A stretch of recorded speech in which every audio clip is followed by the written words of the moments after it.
Vamos a leer Fascistas y Rojos por Michael Parenti. Fascistas y Rojos, racionalidad fascista y la destrucción del comunismo. Agradecimientos. Estoy en deuda con Sally Soriano, Peggy Norton, Jane Scantlebury y Richard Plevin por sus valiosos aportes y crítica constructiva al manuscrito. Jane también me ayudó en numerosas ocasiones gracias a sus habilidades de bibliotecaria experta para buscar y encontrar mucha de la información que requería cuando la necesité.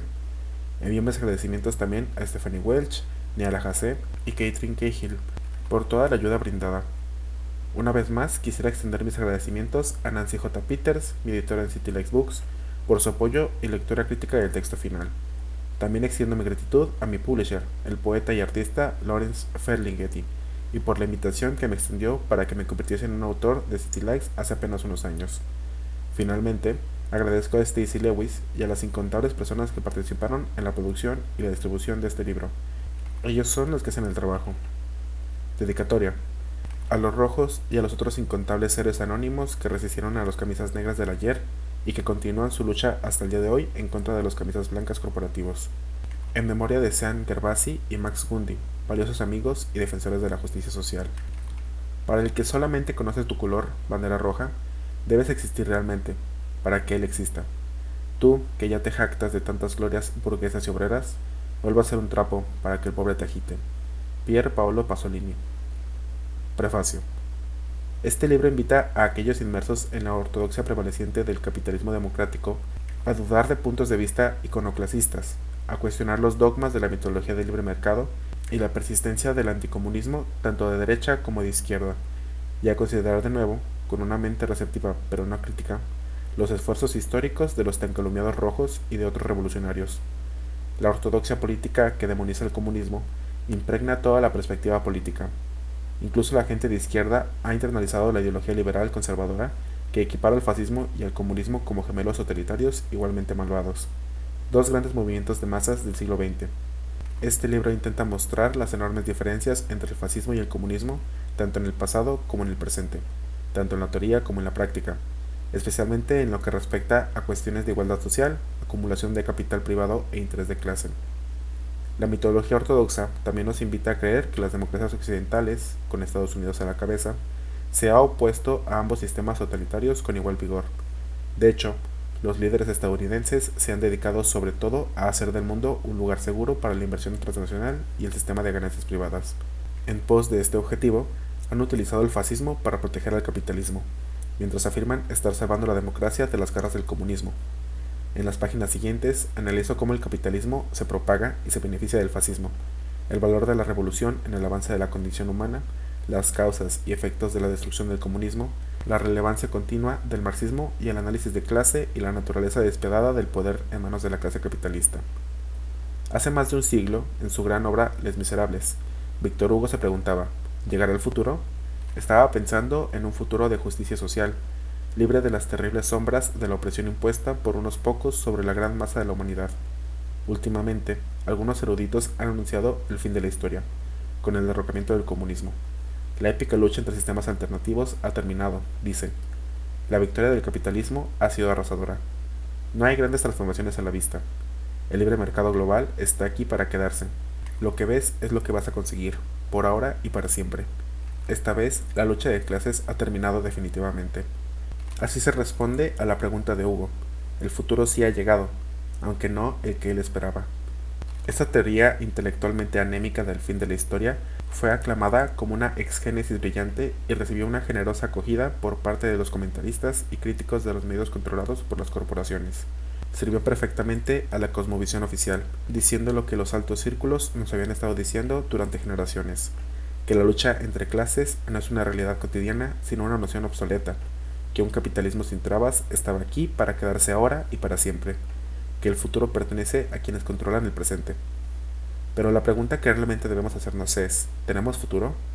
Más que nunca, con el planeta del mismo juego, se hace necesario imponer un control de la realidad sobre aquellos que saquearían nuestros limitados recursos ecológicos en busca de ganancias ilimitadas, aquellos que desecharían nuestros derechos y extinguirían nuestras libertades en su búsqueda intransigente de ganancia individual.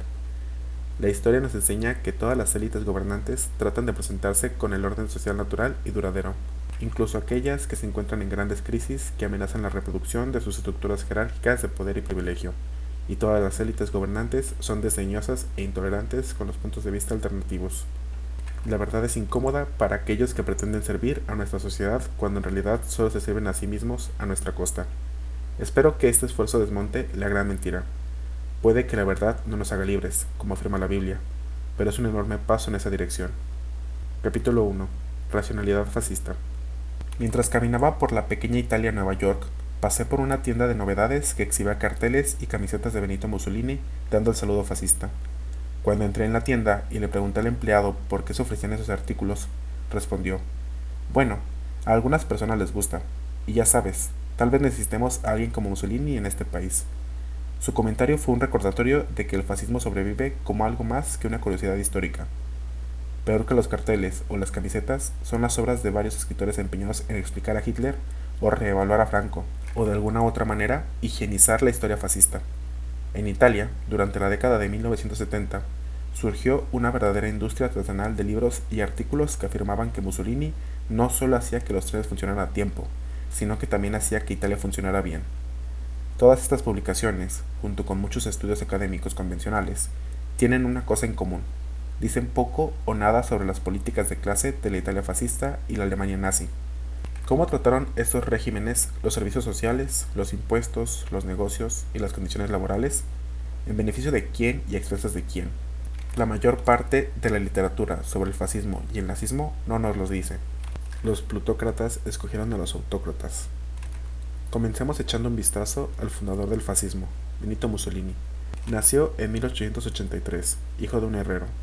Su niñez estuvo marcada por peleas callejeras, arrestos, encarcelamientos y violentas actividades políticas radicales. Antes de la Primera Guerra Mundial, Mussolini era socialista, brillante organizador, agitador y talentoso periodista. Se convirtió en editor del periódico oficial del Partido Socialista. Sin embargo, muchos de sus camaradas sospechaban que estaba menos interesado en promover el socialismo que en promoverse a sí mismo. De hecho, cuando la clase alta italiana lo tentó con reconocimiento, apoyo financiero y la promesa de poder, no dudó en cambiar de bando. Al final de la Primera Guerra Mundial, Mussolini, el socialista, que había organizado huelgas de trabajadores y campesinos, se había convertido en Mussolini, el fascista, que rompía las huelgas en nombre de los banqueros y los terratenientes. Haciendo uso de las enormes sumas que recibió de los acaudalados, se proyectó en la escena nacional como el cabecilla de I Fasci di Combattimento, un movimiento compuesto por exoficiales del ejército con camisas negras y diversos matones que no se guiaban por ninguna doctrina política clara, más que un patriotismo militarista y una aversión conservadora a todo lo relacionado con el socialismo y la organización de los trabajadores. Los camisas negras fascistas se dedicaron a atacar sindicalistas, socialistas, comunistas y cooperativas agrícolas. Después de la Primera Guerra Mundial, se había establecido en Italia un patrón de democracia parlamentaria. Los salarios estaban mejorando y los trenes volvían a funcionar con normalidad. Pero la economía capitalista experimentaba una recesión de posguerra. Las inversiones se estancaron, la industria pesada operaba muy por debajo de su capacidad y las utilidades empresariales y las exportaciones de agronegocios estaban disminuyendo. Para mantener la tasa de ganancia, los grandes terratenientes y empresarios tendrían que recortar los salarios y elevar los precios. El Estado, a su vez, tendría que proporcionarles subsidios masivos y exenciones de impuestos. Para financiar este bienestar corporativo, la población tendría que pagar impuestos más altos y los servicios sociales y el gasto público tendrían que recortarse drásticamente, medidas que hoy en día se nos hacen familiares. Pero el gobierno no tenía vía libre para seguir por este camino. Para 1921, muchos trabajadores y campesinos italianos estaban sindicalizados y tenían sus propias organizaciones políticas. Habían conquistado el derecho a la organización, junto con mejoras en los salarios y las condiciones de trabajo. Luego de manifestaciones, huelgas, boicots, tomas de fábrica y la ocupación forzada de tierras de cultivo. Para imponer la austeridad sobre los trabajadores y los campesinos, los intereses democráticos que ayudaron a las masas a defender sus modestos niveles de vida. La solución fue aplastar sus sindicatos, organizaciones políticas y libertades civiles. Los empresarios y los grandes terratenientes querían tener a alguien al mando que pudiese quebrar el poder de los trabajadores organizados y los trabajadores agrícolas, e imponer el orden con puño de hierro a las masas.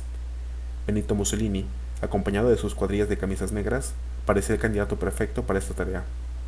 Entre enero y mayo de 1921, Los fascistas destruyeron 120 sedes laborales, atacaron 243 centros socialistas, además de otros edificios.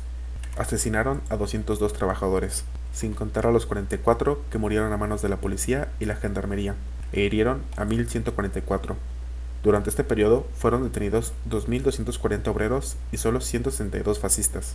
Entre los años 1921 y 1922, hasta la toma del poder estatal por parte de Mussolini, se prendió fuego a 500 lugares de trabajo y tiendas cooperativas, y se disolvieron 900 municipios socialistas.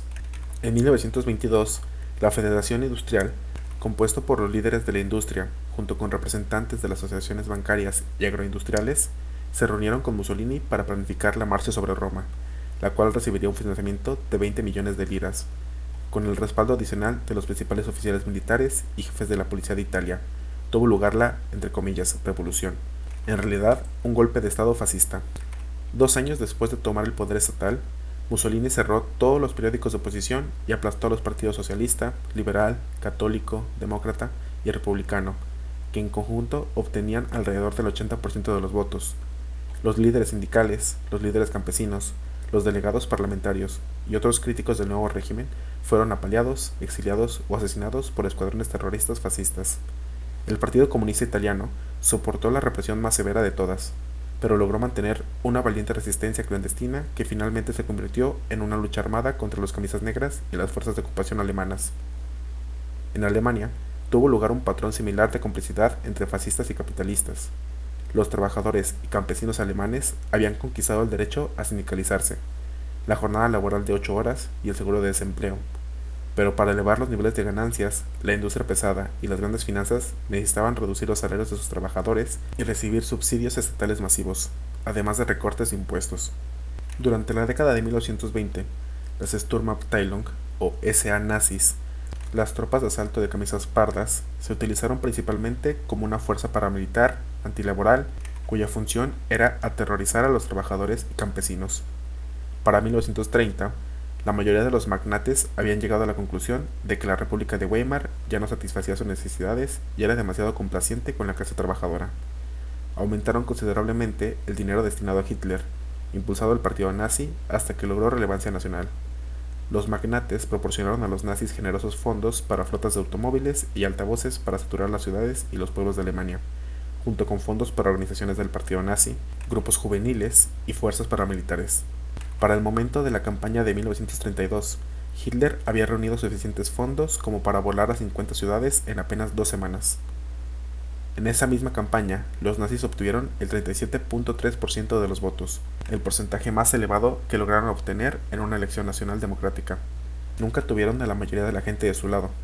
Si es que llegaron a tener algún tipo de base confiable, generalmente se encontraba entre los miembros más ricos de la sociedad. Además, elementos de la pequeña burguesía y muchos lumpenproletariados sirvieron como matones del partido, organizados en las tropas de asalto de la CSA. Pero la gran mayoría de la clase obrera organizada apoyó a los comunistas o socialdemócratas hasta el final. En las elecciones de diciembre de 1932, 3 candidatos se presentaron a la presidencia: el mariscal de campo conservador von Hindenburg, el candidato nazi Adolf Hitler y el candidato del Partido Comunista Ernst Thälmann. En su campaña, Thälmann argumentó que votar por Hindenburg equivalía a votar por Hitler y que Hitler llevaría a Alemania a la guerra. La prensa burguesa, incluidos los socialdemócratas, denunciaron que esta perspectiva estaba inspirada en Moscú. Hindenburg fue reelegido, mientras que los nazis perdieron aproximadamente 2 millones de votos en la elección del Reichstag, en comparación con su pico de más de 13.7 millones. Como es común, los líderes socialdemócratas rechazaron la propuesta del Partido Comunista de formar una coalición de emergencia contra el nazismo. Como ha sucedido históricamente en muchos otros países, en Alemania, los socialdemócratas prefirieron aliarse con la derecha reaccionaria antes que hacer causa común con los rojos. A principios de 1924, los funcionarios socialdemócratas del Ministerio del Interior utilizaron tropas paramilitares fascistas de la Reichswehr y Freikorps para atacar a los manifestantes de izquierda. Encarcelaron a 7.000 trabajadores y clausuraron periódicos del Partido Comunista. Mientras tanto, varios partidos de derecha se unieron a los nazis, y en enero de 1933, pocas semanas después de las elecciones, Hindenburg solicitó a Hitler el convertirse en canciller. Al asumir el poder estatal, Hitler y sus nazis siguieron una agenda político-económica no muy diferente a la de Mussolini. Aplastaron las organizaciones obreras y erradicaron a los partidos de oposición y clausuraron los medios de comunicación independientes. Cientos de miles de opositores fueron encarcelados, torturados o asesinados. En Alemania, como en Italia, los comunistas sufrieron la represión política más severa en relación a los demás grupos. Aquí había dos pueblos, el italiano y el alemán, con diferentes historias, culturas e idiomas, y supuestamente diferentes temperamentos, que terminaron con las mismas soluciones represivas debido a las apremiantes similitudes del poder económico y conflicto de clases que prevalecían en sus respectivos países. En países tan diversos como Lituania, Croacia, Rumania, Hungría y España, surgió un régimen fascista similar, que hizo todo lo posible para salvar al gran capital de la imposición democrática. Esto no quiere decir que las diferencias culturales no puedan conducir a variaciones importantes. Considere, por ejemplo, el horrible papel que jugó el antisemitismo en la Alemania nazi en comparación con la Italia fascista. ¿A quién apoyaron los fascistas? Existe una vasta literatura sobre quién apoyó a los nazis, pero relativamente poca sobre a quién apoyaron los nazis después de que llegaron al poder. Esto está de acuerdo con la tendencia de la erudición convencional de evitar por completo el tema del capitalismo, siempre que se pueda decir algo desfavorable al respecto. ¿Qué intereses apoyaron Mussolini y Hitler? Tanto en Italia en la década de 1920 como en Alemania en la década de 1930, resurgieron viejos males que se creía que habían pasado permanentemente a la historia, a medida que las condiciones laborales se deterioraban precipitadamente. En nombre de salvar a la sociedad de la amenaza roja, se prohibieron los sindicatos y las huelgas. Las propiedades sindicales y las cooperativas agrícolas fueron confiscadas y entregadas a ricos propietarios privados. Se abolieron las leyes de salario mínimo, el pago de horas extras y las normas de seguridad en las fábricas. Las exigencias de eficiencia se convirtieron en pan de cada día. El despido o el encarcelamiento les esperaba a aquellos trabajadores que se quejaran de las inseguras o inhumanas condiciones de trabajo. Los trabajadores trabajaban más horas por menos paga. Los miserables salarios fueron severamente recortados. En Alemania entre un 25 y un 40%, en Italia un 50%. En Italia se reintrodujo el trabajo infantil. Por supuesto, se arrojaron algunas migajas al populacho. Hubo conciertos gratuitos y eventos deportivos, algunos magros programas sociales, un subsidio a los desempleados financiado en su mayor parte por las contribuciones de los trabajadores y vistosos proyectos de obras públicas diseñados para evocar el orgullo cívico. Tanto Mussolini como Hitler mostraron su gratitud a sus patrocinadores de las grandes empresas al privatizar muchas acererías, centrales eléctricas, bancos y compañías navieras estatales perfectamente solventes.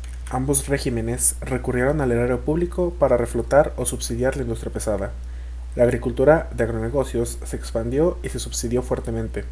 Ambos estados garantizaron un rendimiento del capital invertido por las gigantescas corporaciones, mientras asumían la mayoría de los riesgos y pérdidas de las inversiones.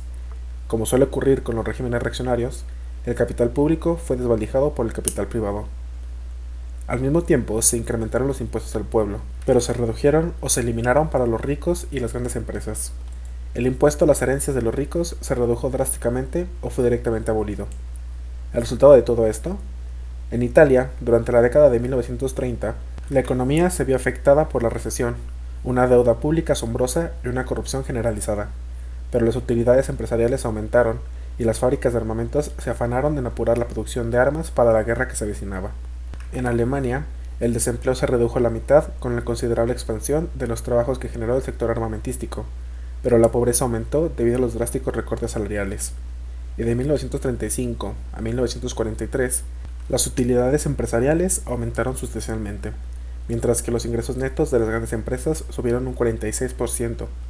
Durante la década de 1930, en los Estados Unidos, Gran Bretaña y Escandinavia, los grupos de grandes ingresos experimentaron una modesta disminución de su participación en el ingreso nacional, pero en Alemania, el 5% más rico disfrutó de utilidades del 15%. A pesar de toda esta evidencia, la mayoría de los escritores han ignorado la estrecha colaboración del fascismo con las grandes empresas. Algunos incluso argumentan que las empresas no fueron beneficiarias sino víctimas del fascismo. Angelo Codevilla, un escriba conservador del Hoover Institute, dijo con vehemencia: si el fascismo significa algo, significa la propiedad y el control de los negocios por parte del gobierno. Así, el fascismo se tergiversa como una forma mutante del socialismo. De hecho, si el fascismo significa algo, significa el apoyo total del gobierno a las empresas y a la represión severa de las fuerzas antiempresariales y prolaborales.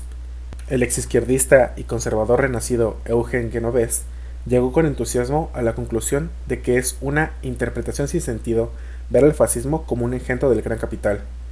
Genover respaldó a Erich Hobsbawm, quien argumentó que la clase capitalista no era la fuerza principal detrás del fascismo de España. En respuesta, Vicente Navarro señaló que los principales capitalistas españoles, respaldados por al menos un millonario petrolero de Texas y otros elementos del capital internacional, de hecho, financiaron la invasión y el golpe fascista de Franco contra la República Española. Una de las principales fuentes de ingresos, escribe Navarro, fue el imperio financiero de Juan March, fundador del Partido Republicano del Centro, sucesor del Partido Liberal y dueño del periódico liberal El Día. Pese a ser considerado un modernizador y una alternativa al sector oligárquico, latifundista y reaccionario del capital, March hizo caso común con estos mismos oligarcas al ver que los partidos obreros cobraban fuerza y sus propios intereses económicos se veían afectados por la República Reformista. ¿Es el fascismo simplemente una fuerza dictatorial al servicio del capitalismo? Puede que esa no sea toda su razón de ser, pero ciertamente es una parte importante de su razón de ser. La función a la que el propio Hitler se refirió cuando habló de salvar a los empresarios y banqueros del bolchevismo es un tema que merece mucha más atención de la que ha recibido. Si bien los fascistas podrían haber creído que estaban salvando a los plutócratas de los rojos, de hecho, la izquierda revolucionaria nunca fue lo suficientemente fuerte como para tomar el poder estatal en Italia o en Alemania. Las fuerzas populares, sin embargo, fueron lo suficientemente fuertes como para reducir las tasas de ganancia e interferir con el proceso de acumulación del capital. Esto frustró los intentos del capitalismo de resolver sus contradicciones internas, trasladando cada vez más de sus costos a las espaldas de la población trabajadora. Con revolución o sin revolución, esta resistencia obrera democrática era problemática para los intereses de los acaudalados. Además de servir a los capitalistas, los líderes fascistas se sirvieron a sí mismos, obteniendo dinero en cada oportunidad. Su codicia personal y su lealtad de clase eran dos caras de la misma moneda. Mussolini y sus cohortes vivían lujosamente, retosando dentro de los círculos más altos entre ricos y aristócratas. Los oficiales nazis y los comandantes de la SS amasaron fortunas personales saqueando los territorios conquistados y robando a los presos de los campos de concentración y de otras víctimas políticas. Se acumuló vastas cantidades de riqueza a través de negocios secretos bien conectados, además de la subcontratación de mano de obra esclava de los campos de concentración a empresas industriales como IG Farben y Krupp. Hitler suele ser tratado como un fanático ideológico al que no le interesaban las vulgaridades materiales. De hecho, acumuló una inmensa fortuna, gran parte de ella de formas cuestionables. Expropió obras de arte del dominio público, robó sumas enormes de las arcas del partido nazi, inventó un nuevo concepto, el derecho de personalidad, que le permitió cobrar una pequeña tarifa por cada sello postal con su imagen, actividad que le hizo ganar cientos de millones de marcos. Ya había un sello de von Hindenburg para honrar su presidencia. El viejo Hindenburg, que no tenía simpatía por Hitler, dijo sarcásticamente que haría de Hitler su ministro de correos, porque entonces podría lamerle el reverso. La mayor fuente de riqueza de Hitler era un fondo secreto para sobornos al que principalmente empresarios alemanes depositaban regularmente. Hitler sabía que mientras la industria alemana ganara dinero, sus fuentes privadas de dinero serían inagotables. Por lo tanto, se aseguraría de que la industria alemana nunca estuviera mejor que bajo su gobierno, lanzando por un lado gigantescos proyectos de armamento, o lo que hoy llamaríamos grandes contratos de defensa. Hitler vivió dándose indulgencias en lugar de ser un santurrón. Durante todo el tiempo que ocupó el cargo, obtuvo resoluciones especiales de la Oficina de Impuestos alemana que le permitieron eludir impuestos sobre la renta o la propiedad. Tenía un parque automotor de limusinas, aparcamientos privados, casas de campo, un vasto personal de servicio y una majestuosa propiedad en los Alpes. Sus momentos más felices los pasó entreteniendo a la realeza europea, incluidos el duque y la duquesa de Windsor, quienes fueron parte de su club de admiradores. Alabanzas a Adolf y a Benito. El fascismo italiano y el nazismo alemán tenían sus admiradores dentro de la comunidad empresarial estadounidense y la prensa privada, banqueros, editores y empresarios, incluidos personajes como Henry Ford, viajaron a Roma y a Berlín para rendir homenaje, recibir medallas y firmar jugosos contratos. Muchos hicieron todo lo posible para avanzar el esfuerzo de guerra nazi, compartiendo secretos militares e industriales y participando en transacciones secretas con el gobierno nazi, incluso después de que Estados Unidos entrara en la guerra. Durante la década de 1920 y principios de la de 1930, importantes medios de comunicación como el Fortune, Wall Street Journal, Saturday Evening Post, New York Times, Chicago Tribune, Christian Science Monitor elogiaron a Mussolini como el hombre que rescató a Italia de la anarquía y el radicalismo. Hicieron girar fantasías rapsódicas de una Italia resucitada donde la pobreza y la explotación habían desaparecido repentinamente, donde los rojos habían sido vencidos. Reinaba la armonía y los camisas negras eran adalides de una nueva democracia. La prensa de lengua italiana en los Estados Unidos se unió con entusiasmo al coro. Los dos periódicos más influyentes, La Italia de San Francisco, financiado en gran parte por el Bank of America de Appa Giannini, y El Progreso de Nueva York, propiedad del multimillonario generoso Pope, miraban con buenos ojos al régimen fascista y sugerían que Estados Unidos podría beneficiarse de un orden social parecido. Algunos disidentes se negaron a sumarse al coro que rezaba Amamos a Benito. The Nation recordó a sus lectores que Mussolini no estaba salvando la democracia, sino destruyéndola. Progresistas de todas las corrientes y varios líderes sindicales se opusieron al fascismo. Sin embargo, su perspectiva crítica recibió poca exposición en los medios de comunicación privados. Como con Mussolini, también con Hitler, la prensa no miró con poca amabilidad la dictadura nazi de The Führer. Se decía por todas partes, denle una oportunidad a Adolfo. Aquello, por supuesto, engrasado con dinero nazi. A cambio de una cobertura más positiva en los periódicos de Hearst, por ejemplo, los nazis pagaron casi 10 veces la tarifa de suscripción estándar del servicio de noticias del INS. A cambio, William Randolph Hearst instruyó a sus corresponsales en Alemania para que representaran informes amistosos sobre el régimen de Hitler. Los que se negaron fueron transferidos o despedidos. Los periódicos de Hearst incluso abrieron la sección de opinión a destacados líderes nazis como Alfred Rosenberg y Hermann Göring. A mediados y finales de la década de 1930, Italia y Alemania, aliados con Japón, otro país donde se había afianzado el fascismo, buscaban agresivamente una parte de los mercados mundiales y el botín colonial. Un expansionismo que los puso en conflicto cada vez más con naciones capitalistas occidentales más estables como Gran Bretaña, Francia y los Estados Unidos. A medida que la sombra de la guerra se extendía, la opinión de la prensa estadounidense sobre las potencias del eje dio un giro hacia la crítica. El uso racional de una ideología irracional. Algunos escritores enfatizan las características irracionales del fascismo. Al hacerlo, pasan por alto las funciones político-económicas racionales que desempeñó el fascismo. La política es en gran medida la manipulación racional de símbolos irracionales.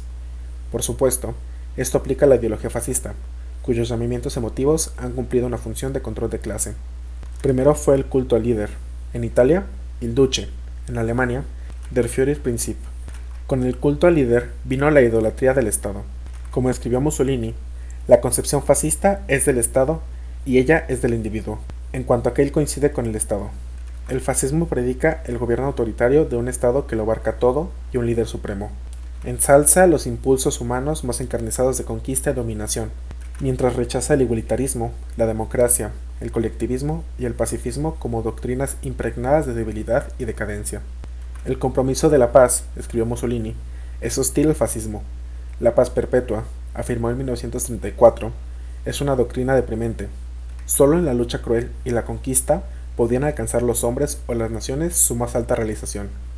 Aunque las palabras son cosas hermosas, afirmó, los rifles, las ametralladoras, los aviones y los cañones son aún más hermosos. Y en otra ocasión escribió, solo la guerra eleva a la máxima tensión todas las energías humanas e imprime un sello de nobleza a los pueblos que tienen la virtud de afrontarla.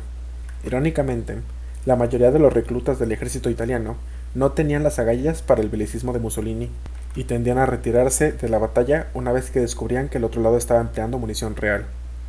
La doctrina fascista enfatiza los valores monistas, en Volk, en Reich, en Führer. Un pueblo, un imperio, un líder. La gente ya no debe preocuparse por los conflictos de clase, sino que debe verse a sí misma como parte de un todo armonioso, una visión que beneficia al status quo económico al encubrirse el sistema actual de explotación de clase. Esto en contra de una agenda de izquierda que aboga por la articulación de demandas populares y una mayor conciencia de la injusticia social y la lucha de clases. Este monismo está reforzado por llamamientos atávicos a las raíces míticas del pueblo. Para Mussolini, era la grandeza de Roma. Para Hitler, el antiguo Volk, una obra escrita por un pronazi, Hans Horst, titulada Schlageiter y presentada ampliamente en toda Alemania poco después de que los nazis tomaran el poder. Hitler asistió a la noche inaugural en Berlín. Enfrenta el misticismo Volk contra la política de clase. En un punto de esta obra, August habla con su padre, Schneider. August, no me lo vas a creer, papá, pero la juventud ya no presta atención a estos viejos eslogans. La lucha de clases se está extinguiendo. Schneider. Entonces, ¿qué es lo que tienes? August. La comunidad. El Volk. Schneider. ¿Y eso es un eslogan? August. No, es una experiencia. Schneider.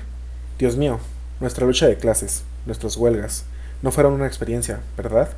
El socialismo, la internacional, a lo mejor fueron fantasías. August. Fueron necesarias, pero son experiencias históricas. Schneider. Entonces, el futuro que le depara a tu comunidad, a tu Volk, dime, ¿cómo lo ves en realidad?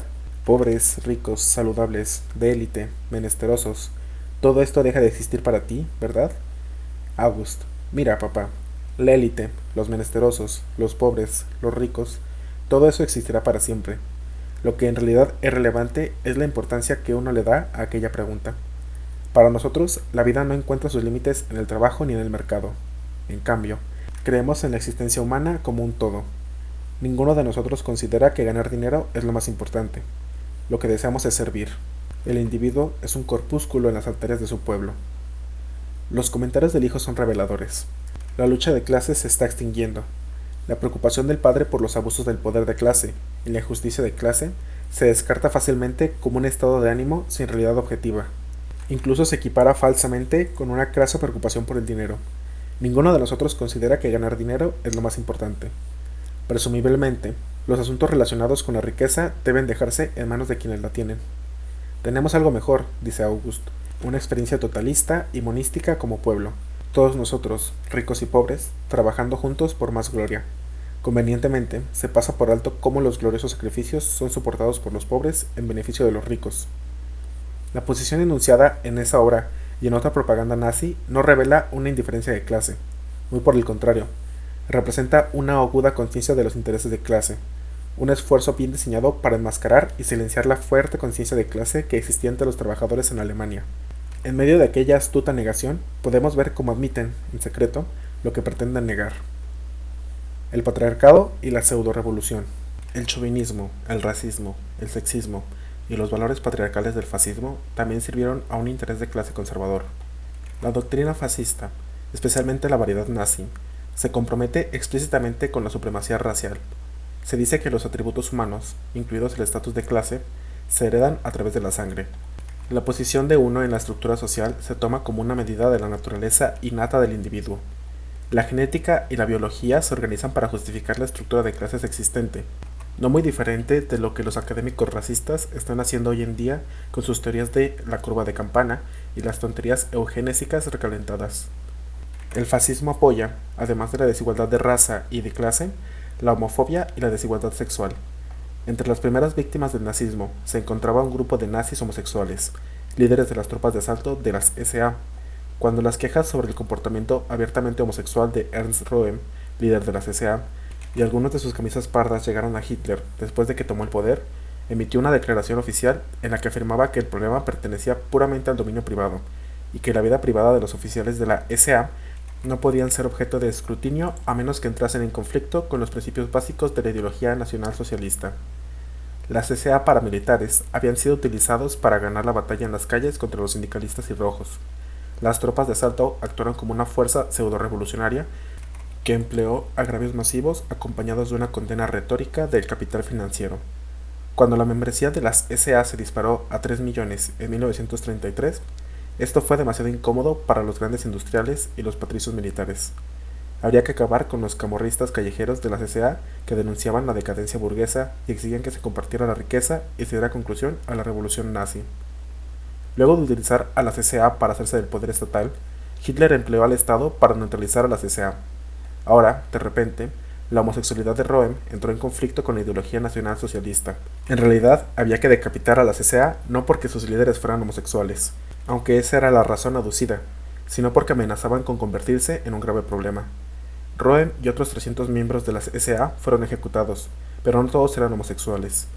Entre las víctimas estaba el experimentado propagandista nazi Gregor Strasser, sospechoso de inclinaciones izquierdistas. Por supuesto, muchos nazis tenían una homofobia virulenta.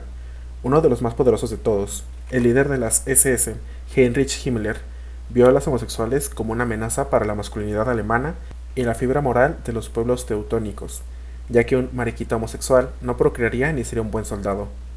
La homofobia y el sexismo de Himmler se unieron cuando dijo: en los Estados Unidos, cuando un hombre mira a una mujer, puede ser obligado a casarse o a pagar daños y perjuicios. Es por eso que los varones estadounidenses se protegen volviéndose homosexuales. Las mujeres estadounidenses son como hachas de batalla, castran a los varones. Así habló una de las grandes mentes del nazismo. Con el tiempo, Himmler logró extender la opresión de los homosexuales más allá de los líderes de las SA. Miles de civiles homosexuales perecieron en los campos de concentración de las SS. Históricamente, las mujeres han intentado limitar el número de hijos que tienen cada vez que han tenido la oportunidad. Esto plantea un gran problema potencial para un patriarcado fascista que necesita un gran número de soldados y trabajadores en la industria armamentística. Las mujeres son menos capaces de hacer valer sus derechos de procreación si se las mantiene subordinadas y dependientes. De modo que la ideología fascista ensalzaba la autoridad patriarcal. Todo hombre debe ser esposo, padre y soldado, dijo el duce. La mayor vocación de la mujer era cultivar sus virtudes domésticas, atendiendo devotamente a las necesidades de su familia mientras daba a luz a tantos hijos para el Estado como pudiera. La ideología patriarcal estaba vinculada a una ideología de clase conservadora que veía todas las formas de igualdad social como una amenaza para el control jerárquico y los privilegios. El patriarcado reforzó la plutocracia. Si las mujeres se pasan de la raya, ¿qué pasará con la familia? Y si la familia se va, toda la estructura social está amenazada. ¿Qué pasará entonces con el Estado, la autoridad, los privilegios y la riqueza de la clase dominante? Los fascistas fueron defensores recalcitrantes de lo que hoy se llama valores familiares, aunque la mayoría de los principales líderes nazis difícilmente podrían describirse como devotos hombres de familia. En la Alemania nazi, el racismo y el antisemitismo sirvieron para desviar las demandas legítimas hacia convenientes chivos expiatorios. La propaganda antisemita se adaptó hábilmente para atraer a diferentes audiencias. A los superpatriotas se les dijo que el judío era un extranjero internacionalista. A los trabajadores desempleados se les dijo que su némesis era el capitalista judío y el banquero judío. Para los agricultores endeudados era el usurero judío. Para la clase media era el líder sindical judío y el comunista judío. Aquí nuevamente tenemos un uso conscientemente racional de imágenes irracionales. Los nazis podrían haber estado locos, pero no eran estúpidos. Lo que distingue al fascismo de las autocracias patriarcales de derecha convencionales es la forma en la que intenta cultivar una aura revolucionaria. El fascismo ofrece una mezcla seductora de comunicación de masas que suenan revolucionarios y política de clase reaccionaria. El nombre completo del partido nazi era Partido Nacional Socialista de los Trabajadores Alemanes, un nombre que sonaba izquierdoso. Como ya se señaló, las tropas de asalto de las SA tenían un componente militante que demandaba la redistribución de la riqueza que fue reprimido por Hitler después de que tomó el poder estatal. Tanto los fascistas italianos como los nazis hicieron un esfuerzo consciente por robarle el protagonismo a la izquierda. Hubo movilizaciones masivas, organizaciones juveniles, brigadas de trabajo, mítines, desfiles, pancartas, símbolos y consignas. Se habló mucho de una revolución nazi, que revitalizaría la sociedad barriendo con el viejo orden y construyendo algo nuevo. Por esta razón, los escritores mainstream sienten la libertad de tratar al fascismo y al comunismo como gemelos totalitarios. Se trata de reducir la esencia a la forma. La similitud en la forma se toma como razón suficiente para desdibujar la gran diferencia en el contenido real en lo que refiere a la clase. Escritores como James Gregor y William Epstein, innumerables líderes políticos occidentales y otros que supuestamente pertenecen a la izquierda democrática, con frecuencia meten el fascismo y el comunismo en el mismo saco. Por lo tanto, Noam Chomsky afirma: el surgimiento de las corporaciones fue, de hecho, manifestación del mismo fenómeno que dio lugar al fascismo y al bolchevismo, los cuales germinaron del mismo suelo totalitario. Pero en la Italia y la Alemania de esa época, la mayoría de los trabajadores y campesinos hacían una firme distinción entre el fascismo y el comunismo, al igual que los industriales y banqueros que dieron su apoyo al fascismo por temor y odio al comunismo, un juicio basado en gran medida en sus realidades de clase. Hace años solía decir que el fascismo nunca logró resolver las contradicciones irracionales del capitalismo. Hoy en día tengo otra opinión.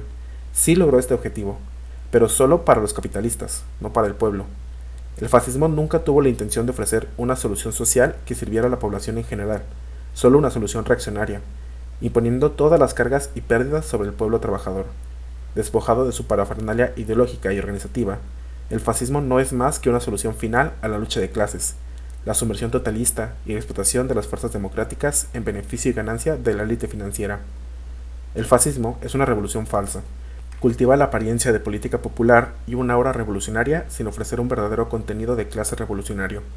Propaga un nuevo orden, mientras sirve a los mismos viejos intereses de los adinerados. No podemos culpabilizar a sus líderes por confundir, sino por engañar. que trabajasen arduamente para engañar al pueblo no significa que ellos mismos no tuvieran conciencia. Amigables con el fascismo. Una de las cosas que los escritores mainstream convenientemente pasan por alto es la forma en que los estados capitalistas occidentales han cooperado con el fascismo. En sus esfuerzos colaboracionistas, el primer ministro británico, Neville Chamberlain, se mostró muy a gusto con los nazis. Él y muchos de su clase vieron a Hitler como un baluarte contra el comunismo en Alemania y a la Alemania nazi como un baluarte contra el comunismo en Europa. Después de la Segunda Guerra Mundial, los aliados capitalistas occidentales hicieron poco para erradicar el fascismo de Italia o Alemania, excepto llevar a juicio a algunos de sus principales líderes en Nuremberg. En 1947, los conservadores alemanes comenzaron a representar a los jueces de Nuremberg como víctimas del engaño de los judíos y los comunistas. En Italia, el fuerte movimiento partisano que había librado la lucha armada contra el fascismo pronto fue tratado con sospecha, como algo antipatriótico.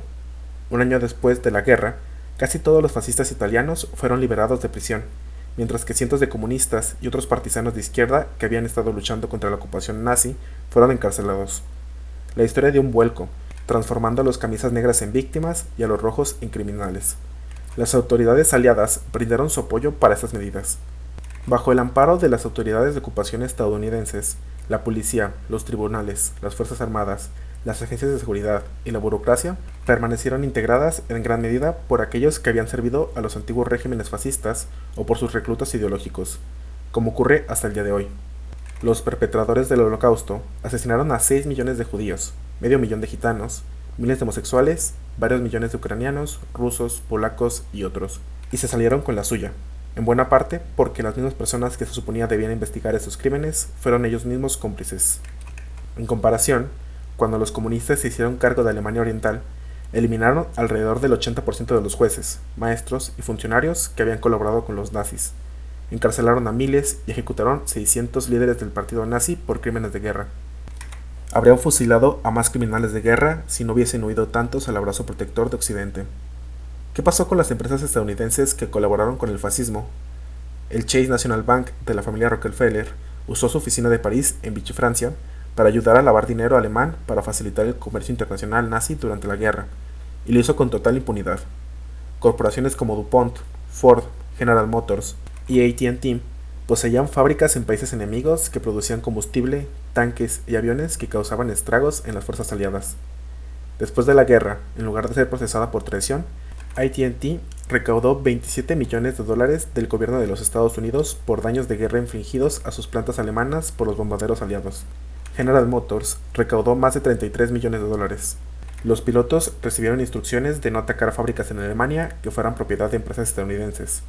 Así, Colonia fue casi arrasada por los bombarderos aliados, pero su planta de Ford, que proporcionaba equipo militar al ejército nazi, quedó intacta. De hecho, los civiles alemanes comenzaron a utilizar la planta como refugio antiaéreo. Después de la guerra, David Rockefeller aclamó a Hermann Abs, director del Deutsche Bank, y de hecho, el inversor de Hitler, como el banquero más importante de nuestro tiempo. Según su obituario del New York Times, Abs desempeñó un papel dominante en la reconstrucción de Alemania Occidental después de la Segunda Guerra Mundial. Ni el Times ni Rockefeller dijeron una palabra sobre las conexiones nazis de Abs, las incursiones depredadoras de su banco en la Europa ocupada por los nazis y su participación como miembro de la junta de IG Farben sobre el uso de mano de obra esclava en Auschwitz. Durante décadas, los líderes estadounidenses han contribuido para mantener vivo el fascismo italiano.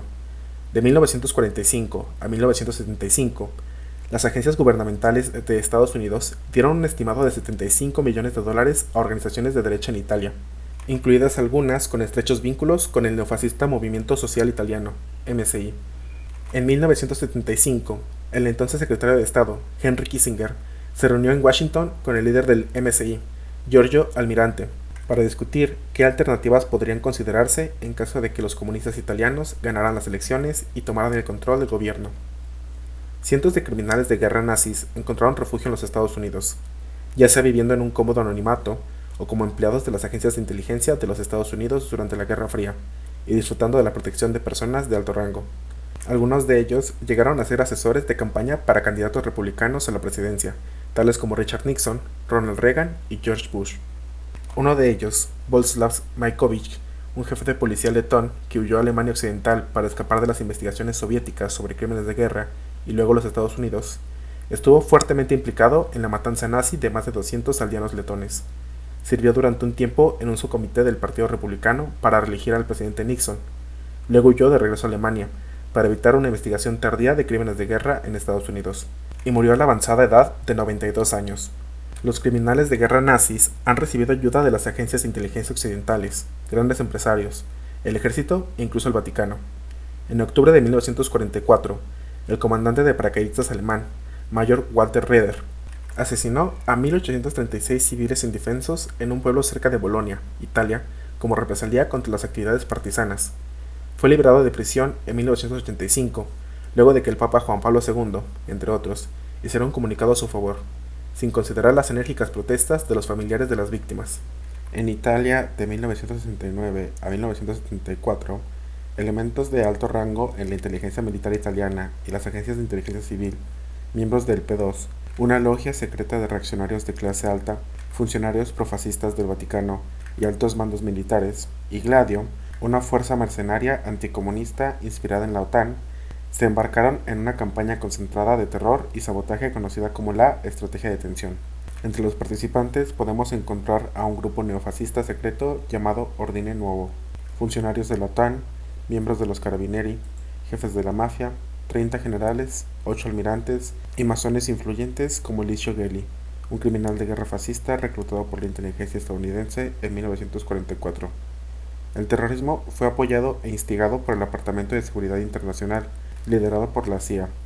En 1995, la CIA se negó a cooperar con una comisión parlamentaria italiana que investigaba la estrategia de la tensión. Corriere della Sera, 12 de abril del 95 a 29 de mayo del 95. Los conspiradores terroristas llevaban a cabo una serie de secuestros, asesinatos y masacres con bombas y estrategia. Entre ellas, la explosión que mató a 85 personas e hirió a unas 200, muchas de ellas de gravedad, en la estación de tren de Bolonia en agosto de 1980. Como concluyeron las investigaciones judiciales, la estrategia de tensión no fue un simple producto del neofascismo, sino consecuencia de una campaña llevada a cabo por las fuerzas de seguridad del Estado contra la creciente popularidad de la izquierda parlamentaria democrática. El objetivo era combatir por todos los medios necesarios la victoria electoral del Partido Comunista Italiano y crear suficiente miedo y terror en la población como para socavar la socialdemocracia multipartidista y reemplazarla con una república presidencial autoritaria, o por lo menos, conseguir un ejecutivo más fuerte y estable. En la década de 1980, decenas de personas fueron asesinadas en Alemania, Bélgica y otros lugares de Europa Occidental por la extrema derecha al servicio de las agencias de seguridad del Estado. Z Magazine, marzo de 1990. La mayoría de estos actos de terrorismo no fueron reportados por los medios de comunicación estadounidenses privados. Al igual que con la anterior estrategia de tensión en Italia, los ataques fueron diseñados para crear suficiente temor e incertidumbre popular como para socavar las existencias de las democracias. Las autoridades de estos países de Europa Occidental y de los Estados Unidos han hecho poco para desenmascarar las redes neonazis. A medida que se vuelve insoportable el hedor a fascismo, se nos recuerda que los herederos de Hitler todavía están con nosotros y que tienen vínculos peligrosos entre sí y dentro de las agencias de seguridad de varias naciones capitalistas occidentales. En Italia, en 1994, las elecciones nacionales resultaron en el triunfo de la Alianza Nacional, una versión ampliada del MSI neofascista, en coalición con una liga de separatistas del norte y Forza Italia, un movimiento cuasi fascista encabezado por Silvio Berlusconi, empresario de élite y dueño de importantes medios de comunicación. La Alianza Nacional aprovechó el descontento generado por el desempleo, los impuestos y la inmigración. Exigió una tasa impositiva única para los ricos y pobres por igual, vouchers escolares, la eliminación de beneficios sociales y la privatización de la mayoría de los servicios. Los neofascistas italianos aprendieron de los estadounidenses reaccionarios el cómo conquistar los objetivos de clase del fascismo dentro de los límites de las formas cuasi democráticas. Hacer uso de un alegre optimismo reaganiano, reemplazar a los militaristas de botas altas por showmans mediáticos, convencer a la gente de que el Estado es el enemigo, particularmente en lo que se refiere a los servicios sociales, mientras se fortalecen las capacidades represivas del Estado. Instigar la hostilidad racista y los antagonismos entre la población residente y los inmigrantes, predicar las virtudes míticas del libre mercado y buscar medidas fiscales y de gasto que redistribuyan ingresos hacia arriba. Los conservadores de las naciones occidentales utilizan formas más sutiles de la comunicación de masas fascista. En los Estados Unidos, propagan consignas que suenan populistas al estadounidense promedio. mientras presionan silenciosamente por medidas que sirvan a los intereses de las personas y corporaciones más ricas. En 1996, el presidente derechista de la Cámara de Representantes, Newt Gingrich, mientras proponía una nueva agenda regresista que supuestamente revitalizaría a toda la sociedad, anunció: "Soy un auténtico revolucionario". Ya sea en Italia, Alemania, Estados Unidos o cualquier otro país, cuando la derecha ofrece una nueva revolución o un nuevo orden, están al servicio de los mismos viejos intereses de los adinerados, llevándolos por este viejo camino de reacción y represión que tantos países del tercer mundo se han visto obligados a recorrer, el camino que los de arriba quieren que todos recorramos. Capítulo 2. Vamos a defender la revolución. Durante la mayor parte del siglo pasado, la política exterior de Estados Unidos se ha dedicado a reprimir gobiernos revolucionarios y movimientos radicales en todo el mundo. Entre finales del siglo XIX e inicios del siglo XX, la administración McKinley estuvo en una guerra de desgaste contra el pueblo de Filipinas que duró desde 1898 hasta 1902, con focos de resistencia que continuaron durante años. En ese conflicto, las fuerzas estadounidenses masacraron a unos 200.000 filipinos, hombres, mujeres y niños.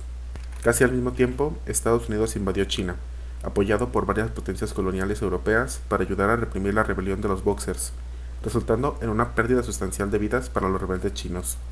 Las fuerzas estadounidenses tomaron Hawái, Cuba, Puerto Rico y Guam, y en las décadas siguientes invadieron México, la Rusia soviética, Nicaragua, Honduras, República Dominicana y otros países, acciones que por lo general resultaron en la muerte de gran parte de la población de estos países. Los costos de la contrarrevolución. Desde la escuela primaria hasta el bachillerato, a pocos de nosotros se nos enseña algo sobre estos eventos, a excepción de que las fuerzas estadounidenses deben intervenir en este o aquel país para proteger los intereses de los Estados Unidos, frustrar la agresión y defender nuestra seguridad nacional. Los líderes estadounidenses se inventaron otras razones bastante convenientes para justificar sus intervenciones en el exterior. Se le dijo al público que los pueblos de varios países necesitaban nuestra guía civilizadora y deseaban las bendiciones de la democracia, la paz y la prosperidad. Para lograr esto, por supuesto, podría ser necesario matar a un número considerable de los más recalcitrantes entre ellos. Tales fueron las medidas que nuestros legisladores estaban dispuestos a seguir para elevar a los pueblos inferiores. El surgimiento de grandes potencias comunistas como la Unión Soviética y la República Popular China le dio otra dimensión a la política contrarrevolucionaria global de Estados Unidos. Los comunistas fueron representados como la encarnación del mal, conspiradores endemoniados que buscaban el poder porque sí. Estados Unidos tenía que estar en todas partes para contrarrestar este cáncer que se propagaba, nos decía. En nombre de la democracia, los líderes estadounidenses libraron una guerra despiadada contra los revolucionarios en Indochina durante casi 20 años. Arrojaron muchas veces más toneladas de explosivos en Vietnam que las que usaron todos los beligerantes combinados durante la Segunda Guerra Mundial. Al testificar ante un comité del Congreso, William Colby, exdirector de la CIA, admitió que bajo su dirección, las fuerzas estadounidenses y sus colaboradores de Vietnam del Sur llevaron a cabo el asesinato selectivo de 24.000 disidentes vietnamitas, en lo que se conoció como el Programa Phoenix. Su asociado, el ministro de Información de Vietnam del Sur, sostuvo que 40.000 era una estimación más precisa. Los legisladores estadounidenses y sus portavoces en los medios consideraron que la guerra era un error porque los vietnamitas demostraron que no era posible disciplinarlos adecuadamente mediante los ataques con bombarderos B-52 y los escuadrones de la muerte. Al prevalecer contra este ataque, los vietnamitas supuestamente demostraron que no estaban preparados para nuestras instituciones democráticas.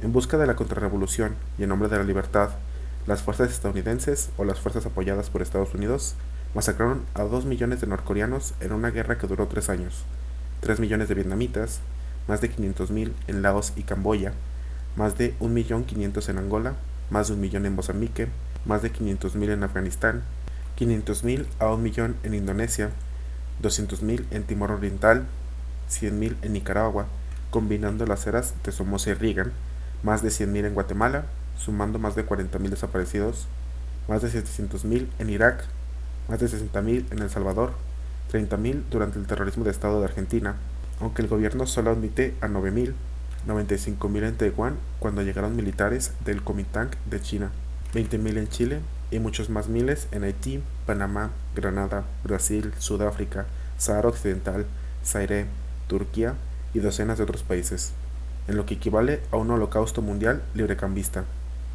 Las fuentes oficiales negaron estas masacres patrocinadas por los Estados Unidos, o las justificaron diciendo que eran medidas necesarias que debían tomarse en contra del enemigo comunista. La propaganda anticomunista saturaba las radios, las escuelas y los discursos políticos.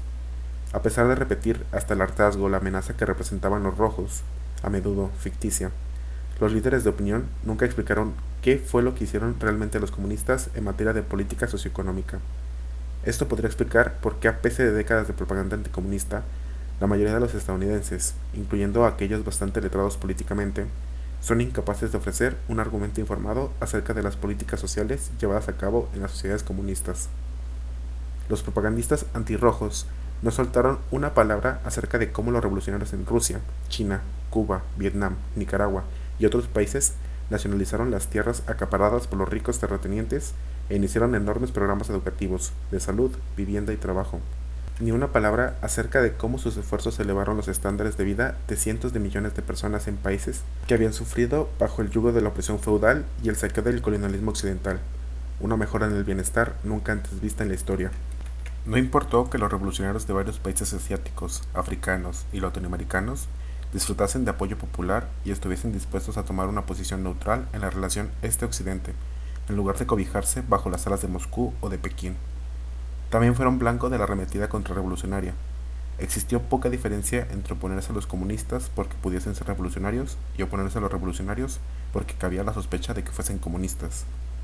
El verdadero pecado de los revolucionarios, comunistas o no, fue que defendían a las clases populares en contra de unos pocos acaudalados. Abogaron por cambios en la distribución del poder de clase y en la forma en que la riqueza era producida y utilizada.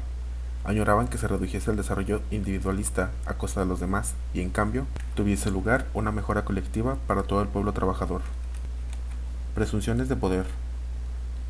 Las clases dominantes de todo el mundo odian y temen el comunismo no por su falta de democracia política, sino porque intenta establecer la democracia económica mediante la construcción de un sistema social igualitario, colectivista, aunque rara vez lo llegan a admitir. Esta política intervencionista contrarrevolucionaria se basa en varios sospechosos supuestos que podrían ser descritos y refutados de la siguiente manera. 1. Los líderes estadounidenses tienen el derecho de definir los límites del desarrollo socioeconómico de otras naciones. Falso. Bajo ningún canon de derecho internacional o cualquier otra restricción legal, los líderes de este país tienen el derecho de decidir qué tipo de sistema económico o modo de desarrollo social puede adoptar otro país, al igual que ningún líder de otro país tiene la potestad de dictaminar tales cosas para los Estados Unidos. En la práctica, el dictar es en realidad un ejercicio de fuerza sobre los débiles, una política de la fuerza, no del derecho. 2. Los Estados Unidos deben ejercer un rol de contención contrarrevolucionario para proteger nuestros intereses nacionales. Esto solamente es cierto si es que equiparamos nuestros intereses nacionales con los intereses de los inversionistas de las altas finanzas. El intervencionismo estadounidense ha sido muy efectivo en la construcción del neoimperialismo, manteniendo la tierra, la mano de obra, los recursos naturales y los mercados de los países del tercer mundo disponibles a precios de ganga para las corporaciones multinacionales. Pero esos intereses corporativos no representan los intereses del pueblo estadounidense. El pueblo paga por los enormes presupuestos militares y soporta la exportación de sus empleos a los mercados laborales extranjeros, la afluencia de miles de inmigrantes empobrecidos que compiten por el escaso empleo y la vivienda, y varios otros costos del imperio. Además, los gobiernos revolucionarios como Cuba, Libia, Vietnam y Corea del Norte estaban, y todavía están, ansiosos por comerciar y mantener relaciones pacíficas con este país. Estos países no representan una amenaza a la seguridad nacional de los Estados Unidos o a su pueblo, sino a los intereses extranjeros del capitalismo global. Si se permite el aumento del número de países con un sistema socialista alternativo, uno que utiliza la tierra, el trabajo, el capital y los recursos naturales de manera colectivista, colocando a las personas antes que las ganancias, eventualmente se socavaría el capitalismo global. 3. Los Estados Unidos tienen la obligación moral de garantizar la estabilidad de las naciones que están experimentando un desarrollo democrático, pero que se ven amenazadas por revolucionarios y terroristas. De hecho, la mayoría de las intervenciones estadounidenses funcionan en beneficio de oligarcas corruptos y egoístas, y de militaristas antidemocráticos, que llegan al poder con o sin elecciones patrocinadas por los Estados Unidos. Los oligarcas tercermundistas, así como los cabecillas de sus organizaciones policiales y militares, a menudo son educados en universidades estadounidenses de élite, o terminan recibiendo fondos de la CIA. Además, reciben capacitación para la tortura y el asesinato en instituciones estadounidenses dedicadas a la contrainsurgencia. Con respecto al entrenamiento brindado por Estados Unidos a torturadores y asesinos, véase el Washington Post del 21 de septiembre del 96. 4. Los cambios sociales profundos deben perseguirse pacíficamente dentro del orden establecido de las naciones en lugar de la agitación revolucionaria. Los políticos estadounidenses sostienen que están a favor de eliminar la enorme pobreza existente en los países más pobres y que no se oponen a los nobles objetivos de la revolución social, sino a sus métodos violentos. Dicen que las transformaciones deben efectuarse de manera gradual y pacífica, preferiblemente a través de la inversión privada y el benigno funcionamiento del libre mercado. De hecho, es más probable que la inversión corporativa disuada la reforma, en lugar de alentarla, debido a la extensión de los mercados y la reestructuración de la economía local para que se acople a las necesidades del capital extranjero.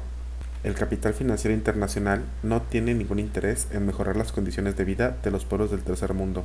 En general, a medida que las inversiones occidentales han aumentado en el tercer mundo, las condiciones de vida de los campesinos y trabajadores se han vuelto cada vez peores. ¿La violencia de quién? Las personas de todo el mundo no necesitan más inversión corporativa, más bien necesitan la oportunidad de recuperar su tierra, mano de obra, recursos naturales y mercados para ponerlos al servicio de sus propias necesidades sociales. Tal desarrollo revolucionario incita la fiera oposición de los apóstoles del libre mercado, cuya violenta resistencia al cambio social hace que sea imposible considerar una transformación pacífica.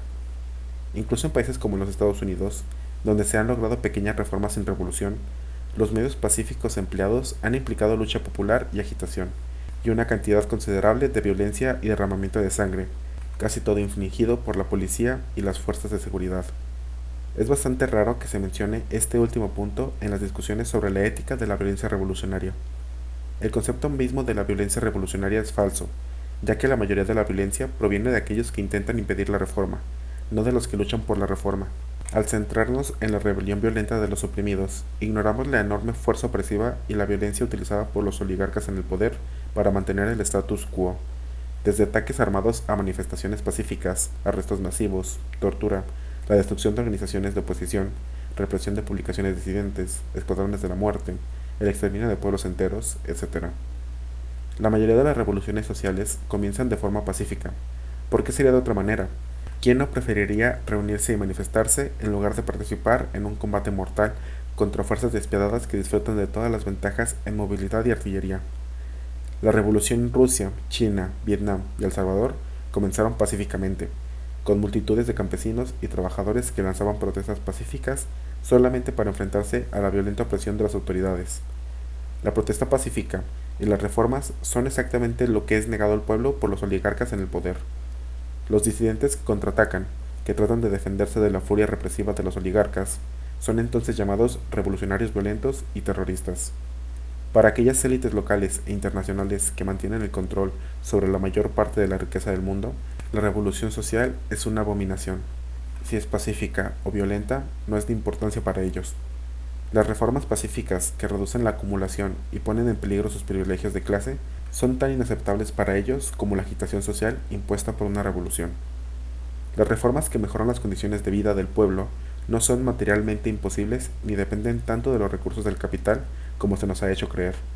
No tiene mayor misterio construir una clínica de salud ni llevar a cabo programas de racionamiento de alimentos, redistribución de tierras, alfabetización, empleo y vivienda. Tales tareas están dentro de la capacidad de cualquier Estado, si existe voluntad política y tiene lugar una movilización del poder de clase de los trabajadores.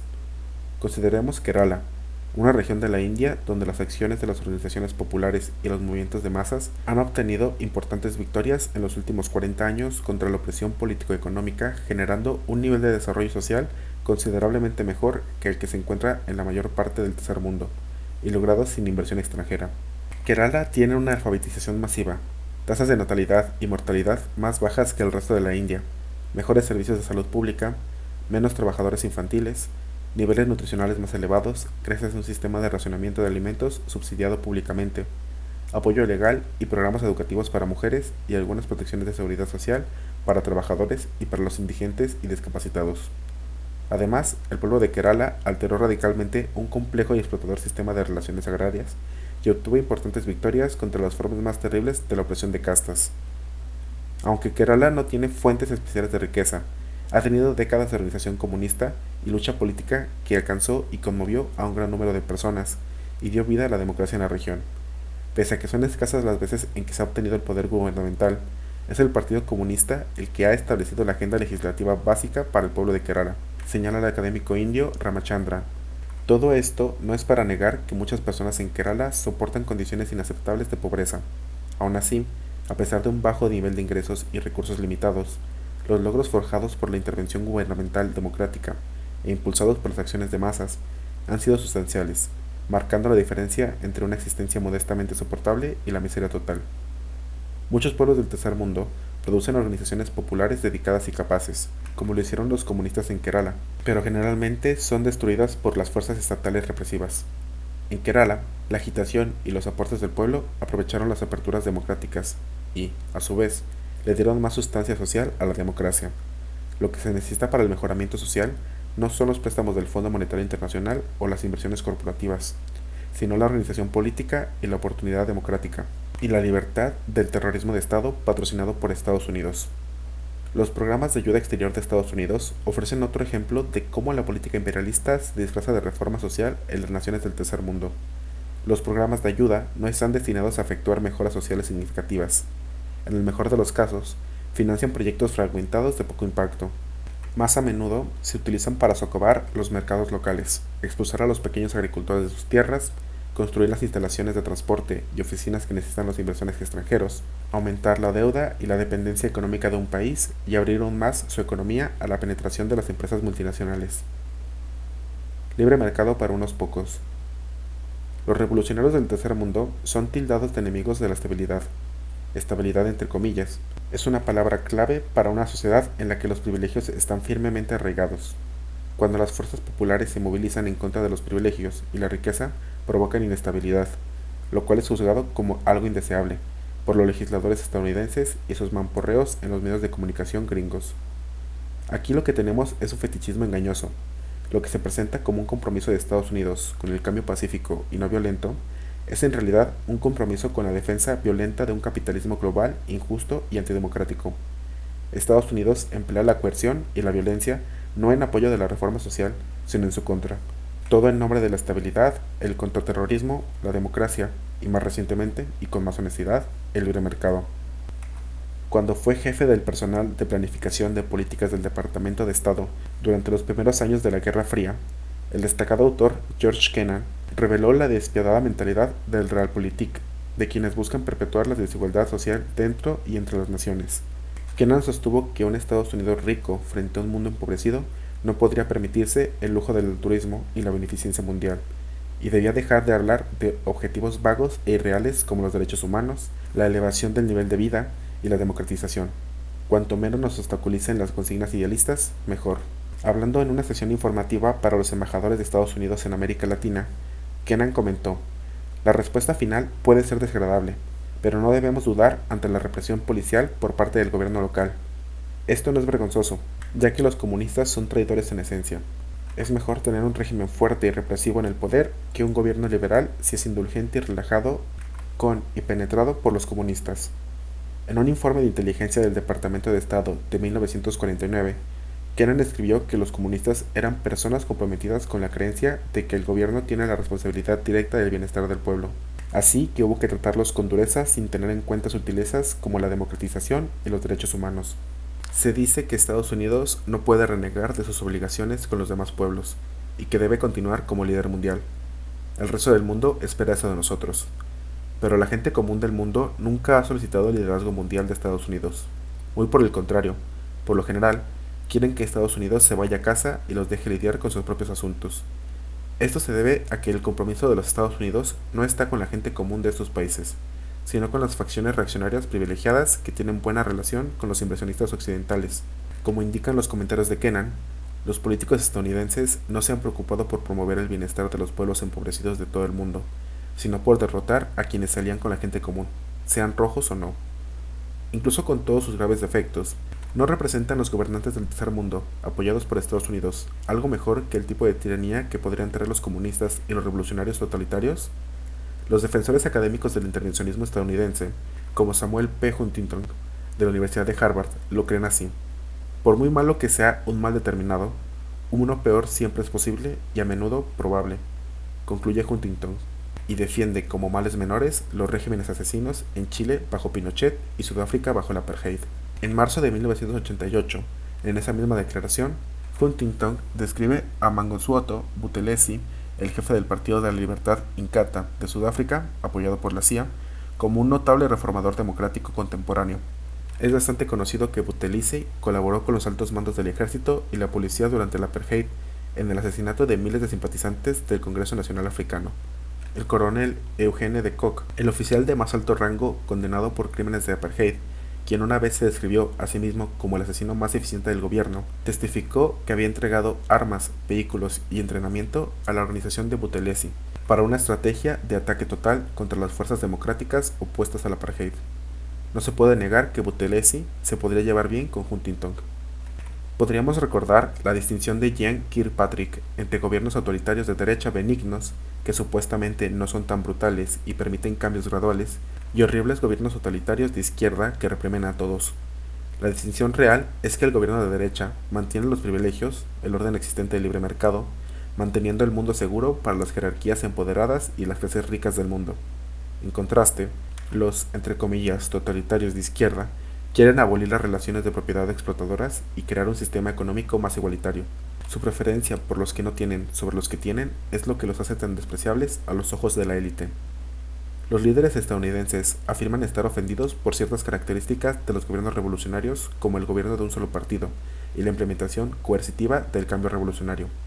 Pero la autocracia de un solo partido es aceptable si el gobierno es derechista, es decir, amigable con la inversión corporativa privada, como en Turquía, Zaire, Guatemala, Indonesia y docenas de otros países, incluido incluso países comunistas que se están deslizando por el camino del libre mercado, como China. Podemos recordar ese momento inolvidable cuando el presidente George Bush, cuyas invasiones de Panamá e Irak trajeron muerte y destrucción a esas naciones, y presidió un imperio militar estadounidense que es el mayor proveedor de violencia en el mundo. Le dio una conferencia al líder revolucionario Nelson Mandela sobre las virtudes de la no violencia, llegando incluso a citar a Martin Luther King Jr.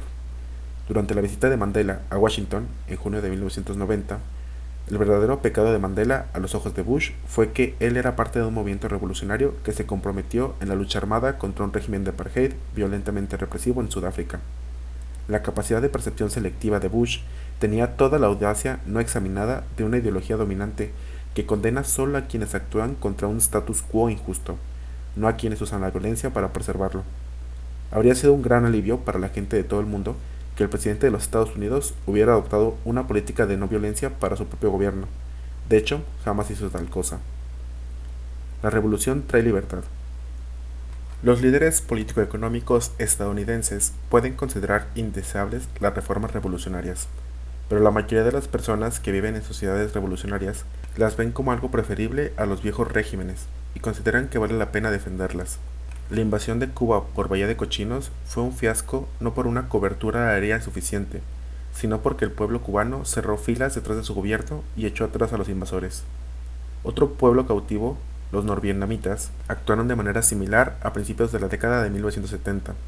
En lugar de tratar la severa destrucción y las interrupciones causadas por la guerra aérea de Estados Unidos contra su país como una oportunidad de oro para derrocar al yugo de Hanoi, continuaron apoyando a su asediado gobierno con gran sacrificio. Y en Vietnam del Sur, el Frente de Liberación Nacional disfrutó de oportunidades tácticas de abastecimiento y sorpresa, en gran parte porque contó con el apoyo de la gente del campo y las ciudades. Durante la era de Vietnam, las explicaciones de por qué la gente se puso del lado de los comunistas revolucionarios provinieron de fuentes inesperadas. El embajador de los Estados Unidos, Henry Cabot Lodge, admitió: las únicas personas que han estado haciendo algo por el desposeído, para levantarlo, han sido los comunistas. James Reston, un columnista propagador del discurso oficial, escribió con sorprendente franqueza y de forma similar: incluso el primer ministro Key, dictador de Vietnam del Sur, patrocinado por Estados Unidos, le dijo hoy a este reportero que los comunistas estaban más cerca de los anhelos de la gente por la justicia y una vida independiente que su propio gobierno. Lo que Lodge y Reston no dijeron fue que el desposeído y los anhelos de la gente por la justicia social eran precisamente las cosas que los líderes estadounidenses estaban empeñados en suprimir. Algunas personas concluyen que cualquiera que diga algo positivo sobre las revoluciones unipartidistas de izquierda debe albergar sentimientos antidemocráticos o estalinistas, pero aplaudir las revoluciones sociales no es oponerse a la libertad política. En la medida en que los gobiernos revolucionarios construyen alternativas sustantivas para su pueblo, aumentan las posibilidades y la libertad humana. No existe tal cosa como la libertad en abstracto. Hay libertad para hablar abierta e iconoclásticamente, libertad para organizar una oposición política, libertad de oportunidades para obtener una educación y ganarse la vida, libertad para adorar como uno elija o no adorar en absoluto, libertad para vivir en condiciones saludables, libertad para disfrutar diversos beneficios sociales y así sucesivamente. La mayor parte de lo que se llama libertad obtiene su definición dentro de un contexto social. Los gobiernos revolucionarios extienden una serie de libertades populares sin destruir aquellas libertades que nunca existieron en los regímenes anteriores. Fomentan las condiciones necesarias para la autodeterminación nacional, el mejoramiento económico, la preservación de la salud y la vida humana, y el fin de muchas de las peores formas de opresión étnica, patriarcal y de clase. Con respecto a la opresión patriarcal, considera la inmensa mejora de las condiciones de las mujeres en el Afganistán revolucionario y el Yemen del Sur, antes de la represión contrarrevolucionaria en la década de 1990, o en Cuba después de la revolución de 1959, en comparación con antes. Los políticos estadounidenses argumentan que la victoria social revolucionaria en cualquier lugar representa una disminución de la libertad en el mundo. Tal afirmación es falsa. La revolución china no aplastó la democracia. No había nadie que no estuviese aplastado por ese régimen opresivamente feudal. La revolución cubana no destruyó la libertad. Destruyó un odioso estado policial patrocinado por Estados Unidos. La revolución argelina no abolió las libertades nacionales. En realidad, escasearon bajo el colonialismo francés. Los revolucionarios vietnamitas no abrogaron los derechos individuales. Tales derechos no estaban disponibles bajo los gobiernos títeres apoyados por Estados Unidos, de Bao Dai, Diem y Kim. Por supuesto, las revoluciones limitan las libertades de la clase propietaria corporativa y otros intereses privilegiados. La libertad de invertir de forma privada sin tener en cuenta los costos humanos y ambientales. La libertad de vivir en una opulencia obscena mientras se paga salarios de miseria a los trabajadores. La libertad de tratar al Estado como una agencia privada al servicio de una camarilla privilegiada. La libertad de emplear mano de obra infantil y prostitución infantil. La libertad de tratar a las mujeres como bienes muebles, etc. Hoy nadie en los círculos políticos estadounidenses se preocupa por la opresión político-económica sufrida en docenas de estados clientelares de derecha. Su deseo manifiesto de llevar la democracia política occidental a las naciones que han tenido revoluciones rara vez se extiende a las autocracias de libre mercado, y los movimientos hacia la democracia política que ocasionalmente se realizan a regañadientes en esas autocracias se produce solo a través de la presión y la rebelión popular, y solo con el entendimiento tácito de que el gobierno democrático no afectará sustancialmente los intereses de la clase acaudalada. ¿Cómo medimos el dolor? ¿Vale la pena el dolor que acarrea la revolución? El análisis costo-beneficio es un tema complicado cuando se aplica a las decisiones sociales, pero ¿nos hemos molestado alguna vez en comparar la violencia de la revolución con la violencia que le precedió? No sé cómo se mide el precio de las victorias históricas, dijo Robert Heilbronner. Solo sé que la forma en que normalmente llevamos los libros de historia es incorrecta. No hacemos un recuento de las generaciones reclamadas por esa combinación de explotación económica y represión política tan característica de los antiguos regímenes. Las desventuradas víctimas de las inundaciones y el hambre en el valle del Yangtze de ayer, las niñas prostitutas halladas muertas en los callejones del viejo Shanghái, los mujiks azotados por el frío y el hambre en las estepas heladas de Rusia. ¿Y lo de hoy? Nadie cuenta las miles de víctimas anónimas que sucumben a los torturadores entrenados por Estados Unidos en América Latina, los cientos de aldeas quemadas por las fuerzas de contrainsurgencia, los millones que son expulsados de sus tierras ancestrales y sentenciados a vidas permanentemente atrofiadas y desnutridas, los millones más que perecen en la miseria desesperada y la congestión de los barrios marginales y los campos de internamiento. Sus sufrimientos no se registran y no se cuentan en la balanza cuando la revolución imparte justicia a los antiguos oligarcas y opresores o comete excesos y abusos por su cuenta. ¿Y cómo medimos el dolor de las decenas de millones de niños en todo el mundo? Muchos de ellos de 6 y 7 años, que se ven obligados a trabajar 70 horas a la semana confinados en talleres mal iluminados y mal ventilados, en condiciones que recuerdan a los días más horribles de la Revolución Industrial. El Acuerdo General sobre Aranceles Aduaneros y Comercio, GATT, una amplia ley multinacional de libre comercio que equivale a una carta blanca para el capitalismo global, no ofrece protección para los niños que son explotados, abusados, sobrecargados de trabajo y mal pagados. Durante las negociaciones del GATT, Los líderes de los países del tercer mundo abogaron con éxito en contra de imponer restricciones al trabajo infantil, argumentando que los niños siempre han trabajado en sus culturas y que tales prácticas tradicionales deben respetarse. Prohibir el trabajo infantil limitaría el libre mercado y provocaría graves penurias en aquellas familias pobres en las que un niño es a menudo el único asalariado. Incluso si podría ser aceptable el trabajo de los niños en las granjas, práctica de larga data, suponiendo que no estén sobrecargados de trabajo y se les permite ir a la escuela. La práctica de encerrarlos en una caja caliente de una fábrica durante 14 horas al día es otra cosa. Además, pueden ser los únicos asalariados porque los trabajadores adultos han sido despedidos a favor de los niños, que son infinitamente más explotables y proporcionan mayores ganancias a los propietarios de fábricas rentables. Viajando por Cuba en 1959, inmediatamente después del derrocamiento de la dictadura derechista de Batista, apoyada por Estados Unidos, Mike Faulkner fue testigo de un espectáculo de pobreza casi absoluta. La población rural vivía en chozas improvisadas sin saneamiento mínimo. Los niños desnutridos andaban descalzos por la tierra y padecían la típica plaga de parásitos tan común en el tercer mundo. Casi no había médicos ni escuelas, y durante gran parte del año, las familias que dependían únicamente de la zafra estacional del azúcar vivían al borde de la inanición. ¿Cómo se compara esa victimización en la Cuba prerevolucionaria con la represión mucho más publicitada que vino después de la revolución, cuando los comunistas de Castro ejecutaron a unos pocos cientos de policías asesinos y torturadores del régimen anterior? Llevaron al exilio a un puñado de acaparadores elitistas y espantaron a varios opositores de las reformas radicales. Hoy en día, Cuba es un lugar diferente, a pesar de todos sus errores y abusos. La revolución cubana llevó el saneamiento, las escuelas, las clínicas de salud, el empleo, la vivienda y los servicios humanos a un nivel que no se encuentra en la mayor parte del tercer mundo y en muchas partes del primer mundo. La mortalidad infantil en Cuba ha descendido del 60 por mil en 1960 a 9.7 por mil en 1991, mientras que la esperanza de vida pasó de 55 a 75 en ese mismo periodo. La viruela, la malaria, la tifoidea, la poliomielitis y muchas otras enfermedades han sido erradicadas gracias a la mejora de los niveles de vida y los programas de salud pública.